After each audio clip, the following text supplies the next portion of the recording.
ನಮಸ್ಕಾರ ಸುಮನ್ ಟಿವಿ ಕನ್ನಡಕ್ಕೆ ಸ್ವಾಗತ. ನಾನು ಅಂಕಿತಾ ಜೈನ್.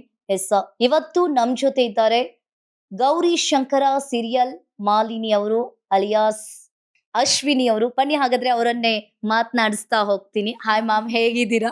ಮೈಕ್ ಇಟ್ಕೊಂಡಿದ ತಕ್ಷಣ ಇವ್ರು ಏನೋ ವ್ಯಕ್ತಿತ್ವನೇ ಬದಲಾಗೋಯ್ತಲ್ಲಪ್ಪ. ಇಷ್ಟೊತ್ತು ಸಾಫ್ಟ್ ಆಗಿದ್ದಿದ್ದು ಹುಡುಗಿ ಯಾವ್ದೋ ಕ್ರೈಮ್ ಸ್ಟೋರಿ ಓದ್ತಿದಾರಲ್ಲ ಅಂತ. But hi hi hi ma'am, ಹೇಗಿದ್ದೀರಾ? ನೀವ್ ಹೇಳಿ ಹೇಗಿದ್ದೀನಿ ಅಂತ. ನಾನ್ ಚೆನ್ನಾಗಿದ್ದೀನಿ, ನೀವು? ನಾನ್ ತುಂಬಾ ಚೆನ್ನಾಗಿದ್ದೀನಿ. ಬಿಗ್ ಬಾಸ್ ನಂತರ ನಮಗ್ ಕಾಣಿಸಿದ್ದಿಲ್ಲೇ ಗೌರಿ ಶಂಕರ ಸೀರಿಯಲ್ ನಲ್ಲಿ. ಹೇಗ್ ನಡೀತಾ ಇದೆ ಜೀವನ? ಸ್ಟಾರ್ ಸುವರ್ಣ ನಂಗೆ ಮನೆ ಇದ್ ಹಾಗೆ. ಬಿಗ್ ಬಾಸ್ ಆದ ನಂತರ there are few restrictions that ಬೇರೆ ಕಾಂಪಿಟೇಟಿವ್ ಚಾನೆಲ್ಸ್ ಅಲ್ಲಿ ವರ್ಕ್ ಮಾಡುವ ಹಾಗಿಲ್ಲ. ಅಂಡ್ ಸ್ಟಾರ್ ಸುವರ್ಣ ಮತ್ತೆ ಕಲರ್ಸ್ ಒಂದೇ ಕಂಪನಿ ಅಂಡರ್ ಬರೋದ್ರಿಂದ this is like home for me. So ಮನೆಯಿಂದ ಕರೆ ಬಂದಾಗ ಇಲ್ಲ ಅಂತ ಹೇಳೋದಕ್ಕಾಗ್ಲಿಲ್ಲ. ಎಸ್, ಸೊ 2 ವರ್ಷ ಆದ್ಮೇಲೆ ಮುದ್ದು ಲಕ್ಷ್ಮಿಯ ನಂತರ ಇಲ್ಲಿ ಒಂದು ಒಳ್ಳೆ ಕ್ಯಾಮಿಯೋ ಮಾಡ್ತಿದ್ದೀನಿ. ಓಕೆ ಮ್ಯಾಮ್, ಹೇಗ್ ನಡೀತಾ ಇದೆ ಜೀವನ ಇವಾಗ? ಜೀವನ ಚೆನ್ನಾಗಿದೆ. ಲೈಫ್ ಯಾವಾಗ್ಲೂ ಬ್ಯೂಟಿಫುಲ್ ಆಗಿರುತ್ತೆ. ಡಿಪೆಂಡ್ಸ್ ಆನ್ ಸಿಚುಯೇಷನ್ಸ್ ಅಂಡ್ ನಮ್ಮ ಮೇಲೆ ಅಷ್ಟೇ. ಸದ್ಯಕ್ಕೆ ಎಲ್ಲ ಸಿಚುಯೇಷನ್ ಜೀವನ ಎರಡು ಕಂಟ್ರೋಲ್ ಆಗಿದೆ. ಓಕೆ, ಬಿಗ್ ಬಾಸ್ ನಂತರ ಆಲ್ಮೋಸ್ಟ್ ಕಾಣಿಸ್ಕೊಂಡಿದ್ದು ಎಲ್ಲಿ ಕಾಣಿಸ್ತಾ ಇಲ್ಲ ಅಶ್ವಿನಿ ಅವರು ಅಂತ ಹೇಳ್ತಾ ಇದ್ರು. ಆಮೇಲೆ ಕಾಣಿಸ್ಕೊಂಡಿದ್ದೆ ಗೌರಿ ಶಂಕರ DC ಪಾತ್ರದ ಮೂಲಕ. ನಿಮ್ಮ DC ಪಾತ್ರದ ಬಗ್ಗೆ ಹೇಳಿ. ಪಾತ್ರ ತುಂಬಾ ಚೆನ್ನಾಗಿದೆ. ಆಬ್ವಿಯಸ್ಲಿ ಇಲ್ಲ ಅಂದಿದ್ರೆ ಅದು ನನ್ನ ತನಕ ಬರ್ತಾ ಇರಲಿಲ್ಲ in the first place. Project ಕೂಡ ತುಂಬಾ ಚೆನ್ನಾಗಿದೆ. Gauri Shankara, congratulations to the team. ಅವರು 700+ ಎಪಿಸೋಡ್ಸ್ನ ಕಂಪ್ಲೀಟ್ ಮಾಡಿದ್ದಾರೆ. ಅಂಡ್ ಒಂದು ಟೀಮ್ ಆಲ್ರೆಡಿ ಡೆವಲಪ್ ಆಗಿರೋದ್ರಿಂದ ನಾನು ಈಗ ಕ್ಯಾಮಿಯೋಗೆ ಎಂಟ್ರಿ ಆದಾಗ it was a beautiful experience. Entire team ತುಂಬಾ ಪಾಸಿಟಿವ್ ಆಗಿದೆ, ಆಕ್ಟಿವ್ ಆಗಿದೆ, ಯಂಗ್ ಆಗಿದೆ ಅಂಡ್ ಫುಲ್ ಜೋಶಲ್ ಇದೆ. So it's nice. ಕ್ಯಾರೆಕ್ಟರ್ ಬಗ್ಗೆ ಹೇಳೋದಾದ್ರೆ it's a very beautiful character. ನಾನು ಇಷ್ಟು ದಿನ ಬರೀ ಪಾಸಿಟಿವ್ ಪಾಸಿಟಿವ್ ಪಾಸಿಟಿವ್ ನೋಡಿ ಅಥವಾ ಪಾಸಿಟಿವ್ ಮಾಡಿರೋಳಿಗೆ this is one rugged character where ಗೊತ್ತಿಲ್ಲ, ಅವಳಿಗೆ ಗೊತ್ತಿಲ್ಲ ಅವಳು ಪಾಸಿಟಿವ್ ಅಥವಾ ರಗಡ ಅಂತ. But yeah, it's a really nice psych character. I am enjoying it. Yes ma'am, big ಬಾಸಿಗೆ ಹೋದ್ರಿ, ಲೈಕ್ ಆಲ್ಮೋಸ್ಟ್ ಏನ್ ಮಿಸ್ ಆಯ್ತು, ಎಲ್ಲಿ ಮಿಸ್ ಹೊಡಿತು? ನೆಕ್ಸ್ಟ್ ಬಿಗ್ ಬಾಸ್ ವಾಯ್ಸ್ ಇವ್ರಿಗೆ ಕೊಡ್ಬೇಕು ಅನ್ಸತ್ತೆ. ಇವ್ರ ವಾಯ್ಸ್ ಕೇಳ್ತಾ ಇದ್ರೆ ನನಗೆ ಓಕೆ ಅನಿಸ್ತಾ ಇದೆ. ಮಿಸ್ ಏನಾಗ್ಲಿಲ್ಲ. To be honest, see it is an entertainment show. ಯಾರ ಸಕ್ಸಸ್ ಡಿಸ್ಕ್ರಿಪ್ಷನ್ ಆ ಶೋ ಇಂದ ಆಗಲ್ಲ. ಒಂದು ನಾನ್ ಫಿಕ್ಷನ್ ಶೋನ ಒಂದು ನಾನ್ ಫಿಕ್ಷನ್ ಶೋ ಆಗಿ ತಗೋಬೇಕು. ಅಫ್ಕೋರ್ಸ್ ಅದರ ಇಂಪ್ಯಾಕ್ಟ್ಸ್ ಕೂಡ ನಂಗೂ ಕೂಡ ಇತ್ತು ಲೈಫ್ ಅಲ್ಲಿ. But it doesn't end our life. ಅಲ್ಲಿ ಈ ಸೀಸನ್ ಬಂದಷ್ಟು ಕೌಂಟಬಲ್ ಕಂಟೆಸ್ಟೆಂಟ್ಸ್ ಇನ್ ಯಾವ ಸೀಸನ್ ಅಲ್ಲೂ ಬಂದಿಲ್ಲ. ಅಷ್ಟು ಜನ ಕಂಟೆಸ್ಟೆಂಟ್ಸ್ ಜೊತೆ ಎಕ್ಸ್ಪೆರಿಮೆಂಟ್ ಮಾಡಬೇಕು ಅನ್ನೋದು ಆ ಟೀಮ್ ನ ಡಿಸಿಷನ್ ಆಗಿತ್ತು. ಬಟ್ ಅದು ಕೆಲವೊಬ್ರಿಗೆ ವರ್ಕ್ ಆಗಿದೆ, ಬೆರಳೆಣಿಕೆ ಎಷ್ಟು ಜನಕ್ಕೆ ವರ್ಕ್ ಆಗಿದೆ, ಕೆಲವೊಬ್ರಿಗೆ ವರ್ಕ್ ಆಗಿಲ್ಲ. And there's always a saying, never hate the player, hate the game ಅಂತ. ಸೊ ನಮಗಾಗ್ ಬಂದ್ಲಿಲ್ಲ ಅಂದಿದ್ದಕ್ಕೆ ನಮ್ದೇನೋ ಇಶ್ಯೂ ಅಥವಾ ನಾವೇನೋ ಸರಿಗ ಆಡ್ಲಿಲ್ಲ. No, it is not like that. ಒಂದು ಯಾವ್ದೇ ಗೇಮ್ ಆಡ್ತಿದ್ದಾಗ್ಲೂ there will be a time that ನೀವು ಔಟ್ ಆಗ್ಲೇಬೇಕಾಗುತ್ತೆ. That is also one game. ಅಲ್ಲ, ಆಕ್ಚುಲಿ ಆಲ್ಮೋಸ್ಟ್ ಎಲ್ಲ ಜನರು ಅನ್ಕೊಂಡಿದ್ರು ಅಶ್ವಿನಿ ಅವರು ತುಂಬಾ ದಿನ ಉಳ್ಕೊಳ್ತಾರೆ, ತುಂಬಾ ರಗಡ್ ಆಗಿದ್ದಾರೆ, ರಫ್ ಅಂಡ್ ಟಫ್ ಆಗಿ ಆಟ ಆಡ್ತಾರೆ, ಎಲ್ಲರಿಗೂ ಕೂಡ ಕಾಂಪಿಟೇಟ್ ಕೊಡ್ತಾರೆ ಅಂತ ಹೇಳಿ ಅನ್ಕೊಂಡಿದ್ರು. ಬಟ್ ಅನ್ಕೊಂಡು ಹೋಗಿದ್ದು ವ್ಯಕ್ತಿತ್ವದ ಆಟ ಅಂತಾನೆ. But it is more than ವ್ಯಕ್ತಿತ್ವದ ಆಟ. ಅಂಡ್ ಎಲ್ರೂ ಕೂಡ ತುಂಬಾ ಎಕ್ಸ್ಟ್ರೀಮ್ ಬಿಹೇವಿಯರ್ ಅಲ್ಲೇ ಇರಲ್ಲ ವ್ಯಕ್ತಿತ್ವಗಳಾಗಿದ್ದಾಗ. ಸಿ, ಕ್ಯಾಮ್ರಾ ಮುಂದೆ ನೀವೇ ಒಂಥರ ಇರ್ತೀರಾ, ಕ್ಯಾಮ್ರಾ ಹಿಂದೆ ನೀವ್ ಒಂಥರ ಇರ್ತೀರಾ. ದ ಸೇಮ್ ವೇ ಈ ಪ್ರತಿಯೊಬ್ಬರಿಗೂ ಅಪ್ಲಿಕೇಬಲ್ ಆಗುತ್ತೆ ಸೇಮ್ ಫ್ಯಾಕ್ಟ್. ಅಂಡ್ ಅದು ಒಂದು journey. No complaints, no regrets. ಒಂದು ಜರ್ನಿ, ಒಂದು ಎಕ್ಸ್ಪೀರಿಯನ್ಸ್. ಹೋದೆ, ಎಕ್ಸ್ಪೀರಿಯನ್ಸ್ ಮಾಡಿದೆ, ಬಂದೆ. ಉಳಿಸ್ಕೊಳ್ಳೋದು ಬಿಡೋದು ಟೀಮ್ಗೆ ಬಿಟ್ಟಿದ್ದ ನಿರ್ಧಾರ.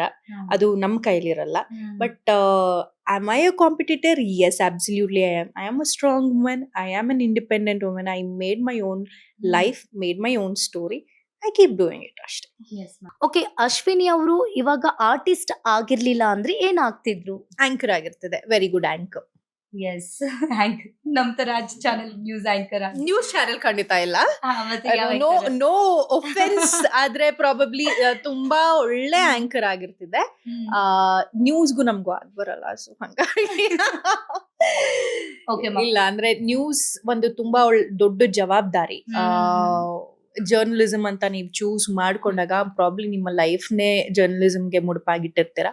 ಸೊ ನೀವಾಗ್ಲೇ ಕೆಲವೊಂದು ಕ್ವೆಶನ್ಸ್ ನ ಕೇಳಿದ್ರಿ, ಕಾಸ್ಟಿಂಗ್ ಕೌಚ್ ಬಗ್ಗೆ ಅಥವಾ ವಿಮೆನ್ ಎಕ್ಸ್ಪೀರಿಯನ್ಸಿಂಗ್ ಬ್ಯಾಡ್ ಎಕ್ಸ್ಪೀರಿಯನ್ಸಸ್ ಕಾಸ್ಟಿಂಗ್ ವಿಚಾರದಾಗ್ಲಿ ಅಥವಾ ಪ್ರಾಜೆಕ್ಟ್ಸ್ ವಿಚಾರದಾಗ್ಲಿ. ಇಟ್ಸ್ ನಾಟ್ ದಟ್ ನಮ್ಮಲ್ಲಿ ಮಾತ್ರ ಆಗುತ್ತೆ ಅಂತ ಅಲ್ವಲ್ಲ.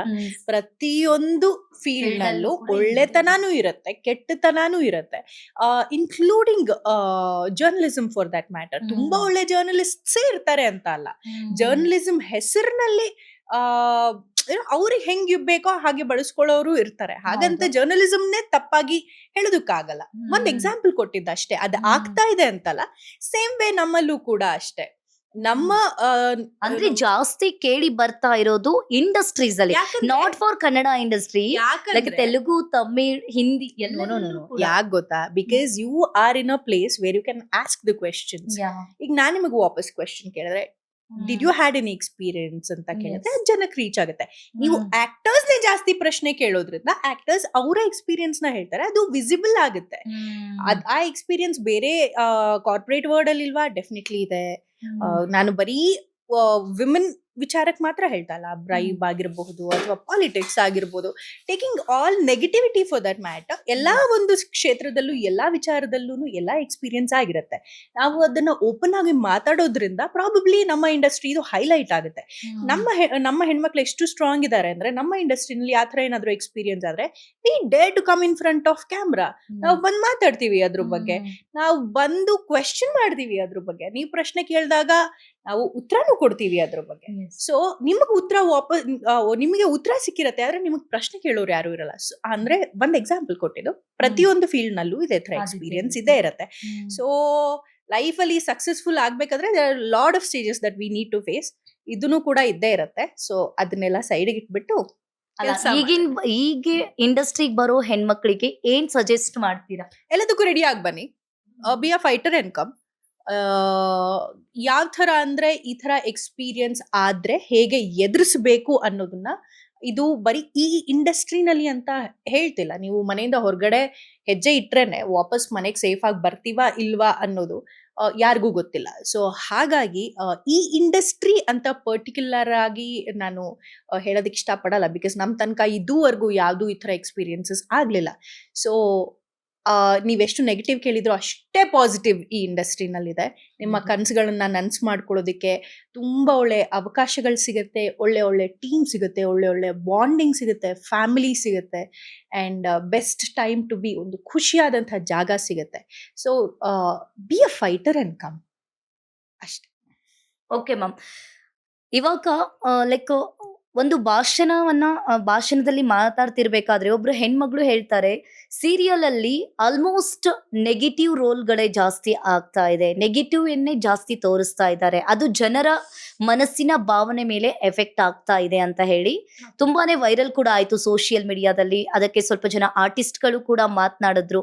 ಅದ್ರ ಬಗ್ಗೆ ಏನ್ ಹೇಳ್ತೀರಾ? ಎಷ್ಟು ವೈರಲ್ ಆಯ್ತು ಅಂತ ನನಗೆ ಗೊತ್ತಿಲ್ಲ, ಯಾಕಂದ್ರೆ ನನ್ ತನಕ ಅದು ಬಂದಿಲ್ಲ. ಸೊ ಹಾಗಾಗಿ I do not want to believe that. But ಯಾಕೆ ಸೀರಿಯಲ್ ಅಂತಾನೆ ಕನ್ಸಿಡರ್ ಮಾಡ್ತೀರಾ? ಅಂದ್ರೆ ಈಗ 10 ಚಾನೆಲ್ ಇದೆ ಅಂತ ಅಂದ್ರೆ ಎಲ್ಲಾ ಚಾನೆಲ್ ಕೂಡ ಒಳ್ಳೇದೇ ತೋರಿಸ್ತಾ ಇದೆಯಾ? ನಿಮ್ ಫೋನ್ ಅಲ್ಲಿ ಸ್ಕ್ರಾಲ್ ಮಾಡ್ತಾ ಇರ್ತೀರಾ, ಬರೀ ಒಳ್ಳೇದೇ ನೋಡ್ತಾ ಇರ್ತೀರಾ. It is left to you, ನೀವೇನ್ ಚೂಸ್ ಮಾಡ್ತೀರಾ ಅದನ್ನ.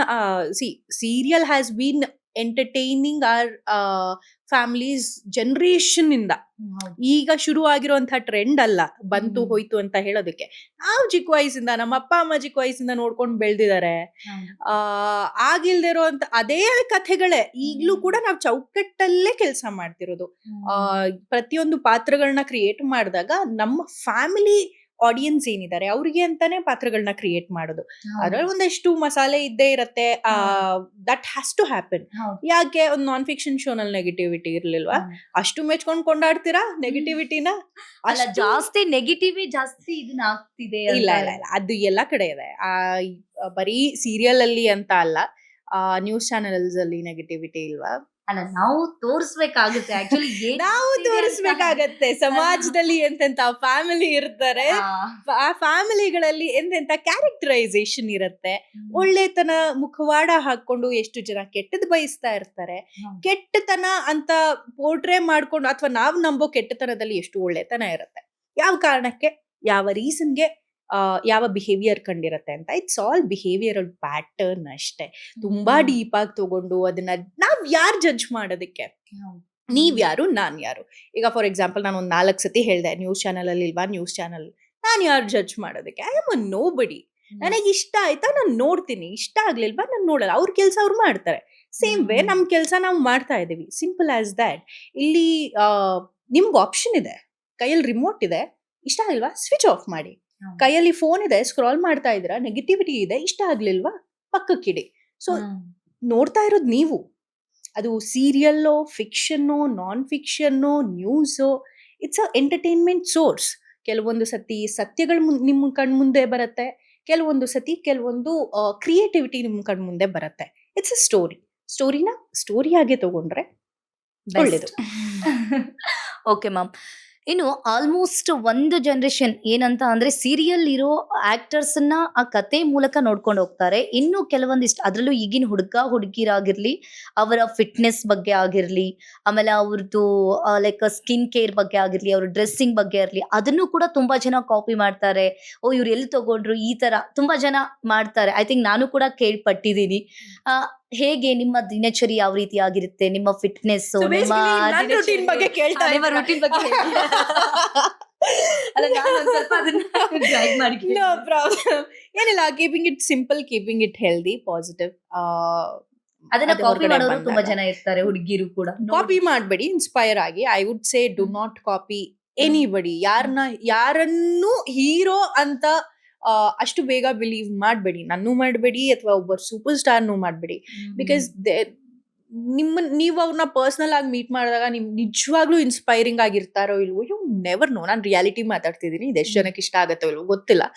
ಬಟ್ ಯಾಕೆ ನಿಮಗೆ ಹೀರೋ ಆಗ್ಬೇಕು? Take the heroes. ಹಳೆ ಕಾಲದ ಹೀರೋಗಳು ತಗೊಳ್ಳಿ, ಅಥವಾ ಫೈಟರ್ಸ್ನ ತಗೊಳ್ಳಿ, ಅಥವಾ ನೀವು ಯಾರನ್ನ ವಿಟ್ನೆಸ್ ಮಾಡಿದಿರೋ, ಯಾರ ಜೀವನ ಕಣ್ಣಾರೆ ನೋಡಿದಿರೋ ಅವ್ರನ್ನ ತಗೊಳ್ಳಿ, ಅಥವಾ ಸಮಾಜಕ್ಕೆ ಏನು ಒಳ್ಳೇದ್ ಮಾಡ್ತಿದಾರೋ ಅವ್ರನ್ನ ಹೀರೋಸ್ ಆಗಿ ತಗೊಳ್ಳಿ. ಯಾರೋ ಏನೋ ಒಂದು ಸಣ್ಣ ಟ್ರೆಂಡ್ ಶುರು ಮಾಡಿದ್ರು ಅಂತ ಸುಮ್ಮನೆ ಹುಚ್ಚತನದಲ್ಲಿ ಯಾರನ್ನು ಹೀರೋಗಳು ಮಾಡ್ಕೋಬೇಡಿ. ಹೀರೋ ಅನ್ನೋದಕ್ಕೆ ಒಂದು ಅರ್ಥ ಇದೆ. So be aware of whom you choose as a hero. Yes ma'am. Ashwini ಅವರು ಯಾವ ರೀತಿ ಆಗಿರ್ತಾರೆ ಮನೆಯಲ್ಲಿ ಆಗಿರ್ಲಿ, ಸೆಟಲ್ ಆಗಿರ್ಲಿ? ಅಂದ್ರೆ ತುಂಬಾ ಸೈಲೆಂಟಾ ಅಥವಾ ಹೆವಿ ವೈಲೆಂಟಾ ಅಥವಾ ಪೀಸ್ ಆಗಿ ಕಾಮ್ ಆಗಿರ್ತಾರ? Certainly, I am a fighter. I am a very bold person. Workplace ಬಂದಾಗ, and I'm very professional. ಅಂದ್ರೆ ನಾನೇನ್ ಬಂದಿದ್ದೀನಿ, ನನ್ನ ಕೆಲಸದ ಇವತ್ತು ನಾನೇನ್ ಮಾಡ್ತಾ ಇದ್ದೀನಿ, ಏನು ಪ್ರೊಡಕ್ಟಿವ್ ಕೆಲಸ ಮಾಡ್ತಾ ಇದ್ದೀನಿ, and it is a creative job. ಬಂದ ಬರೀ ಡೈಲಾಗ್ಸ್ ಹೇಳೋದನ್ನ ಬಿಟ್ಟು I am more involved as an actor. Off screen I am a very quiet person. ತುಂಬ ಸೈಲೆಂಟ್ ನಾನು. I like letting somebody else talk. ನೀವು ಮಾತಾಡ್ತಿದ್ರೆ ನಿಮ್ಮ ಕಥೆ ಕೇಳೋದಕ್ಕೆ ಇಷ್ಟ, ಅಥವಾ ಕಾನ್ವರ್ಸೇಷನ್ಸ್ ಕೇಳೋಕೆ ಇಷ್ಟ. ಮಾತಾಡ್ತಾ ಇದ್ರೆ ಪ್ರಾಬಬ್ಲಿ ನಮಗೆಷ್ಟು ವಿಚಾರ ಗೊತ್ತೋ ಅಷ್ಟೇ ಮಾತ್ರ ಹೇಳ್ತಿರ್ತೀವಂತೆ. ಕೇಳಿಸ್ಕೊಂಡೋಕೆ ಶುರು ಮಾಡಿದಾಗ 10 ಜನ ಏನ್ ತಲೆಯಲ್ಲಿ ತುಂಬಿಕೊಂಡಿದ್ದಾರೆ ಜ್ಞಾನ ಅನ್ನೋದು, ಅದು ನಮಗೂ ಕೂಡ ಹಂಚಿ ಹೋಗ್ತಾರಂತೆ. That's what I believe. So personally I am a very quiet person, very happy, normal, simple ಹುಡುಗಿ ಅಂಡ್ ಹೆಲ್ದಿ ಹುಡುಗಿ. ಎಸ್. Okay ma'am. ಕೊನೆಯದಾಗಿ ಗೌರಿ ಶಂಕರ ಸೀರಿಯಲ್ ಮಾಲಿನಿಯಾಗಿ, ರಿಯಲ್ ಲೈಫ್ ಅಶ್ವಿನಿಯಾಗಿ ಏನ್ ಹೇಳಕ್ ಇಷ್ಟಪಡ್ತೀರಾ ಆಡಿಯನ್ಸ್? ಏನಿಲ್ಲ, just be good, do good, stop judging people, stop trolling people. ಜೀವನ ಮೊಬೈಲಿಂದ ಹೊರಗಡೆ ಬಂದು ತುಂಬಾ ದೊಡ್ಡದಾಗಿದೆ, ತುಂಬಾ ವಿಶಾಲವಾಗಿದೆ. ಇನ್ಸ್ಪಿರೇಷನ್ ಹೀರೋಸ್ ಆಗಿ ತಗೋಬೇಕಂದ್ರೆ probably I would take Sudha Murthy ma'am as my hero, as my inspiration. ಈ ಥರ ವ್ಯಕ್ತಿತ್ವಗಳನ್ನ ಗೌರವಿಸಿ, ಈ ಥರ ವ್ಯಕ್ತಿತ್ವಗಳು ಮಾಡುವಂಥ ಕೆಲಸದಿಂದ ಇನ್ಸ್ಪೈರ್ ಆಗಿ ಸ್ಟಾಪ್ ಕಾಪಿಯಿಂಗ್ ಪೀಪಲ್. ಸೊ ನಾವು ತುಂಬ ಇಮ್ಯಾಜಿನರಿ ವರ್ಡಲ್ಲಿ ನಮ್ಮದೇ ಆದಂಥ ಪ್ರೊಫೈಲ್ಸಲ್ಲಿ ನಾವೇ ಹೀರೋಗಳಾಗಿ, ನಾವೇ ಹೀರೋಯಿನ್ಸ್ಗಳಾಗಿ ಒಂದು ಒಂದು ಚೌಕಟ್ಟಲ್ಲಿ ಬದುಕ್ತಾ ಇದ್ದಾರೆ ಎಲ್ಲರೂ, ನಾನು ಸೇರಿ. ಸೊ ಅದರಿಂದ ಆದಷ್ಟು ಹೊರಗಡೆ ಬಂದು ರಿಯಲ್ ಲೈಫ್, ಪ್ರಪಂಚ ತುಂಬಾ ದೊಡ್ಡದಿದೆ. ಸೊ ಎಕ್ಸ್ಪ್ಲೋರ್ ಮಾಡ್ತಾ, ಪ್ರತಿಯೊಬ್ಬರಲ್ಲೂ ಒಂದೊಂದು ಕಥೆ ಇರತ್ತೆ, ಅದನ್ನ ಎಕ್ಸ್ಪ್ಲೋರ್ ಮಾಡ್ತಾ, ಆದ್ರೆ ಒಳ್ಳೇದ್ ಮಾಡ್ತಾ, live and let live policy follow ಮಾಡೋಣ. Okay ma'am, thank you so much.